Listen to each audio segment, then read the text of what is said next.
When you point at the window, he's going to fly away. That whole side over there is where you're being safe. I know. Hopefully they'll move.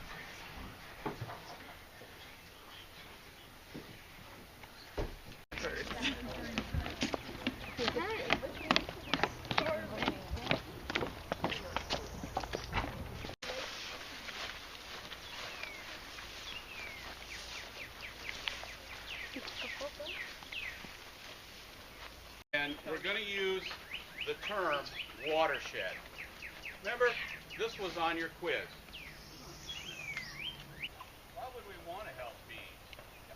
For honey. Okay, they're not for honey. Oh! Yeah. To help flowers grow.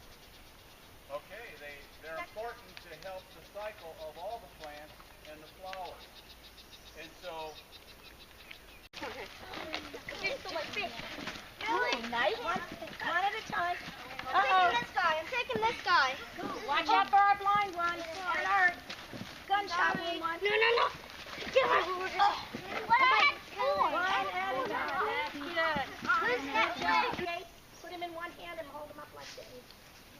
All right, let me tell you. Remember, what did osprey eat? Fish, right. They are not successful all the time. So some of those fish are going to get away.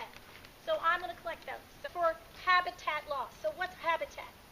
What's a habitat, Rebecca? Their home. It's their home. So where do the osprey like to build their nests and like to kind of sit? Trees. Trees. What kind of trees? Trees with leaves or no leaves? No. Yeah, they want to be with the dead trees. We call them snags. Hopefully I'll have time to show you one. It was actually one when we came in. So they like these snags. Well, what do a lot of people do when they have a dead tree? Cut them down. Cut them down. So also, when we do build our houses, we cut down a lot of trees, some of them dead, some of them not dead.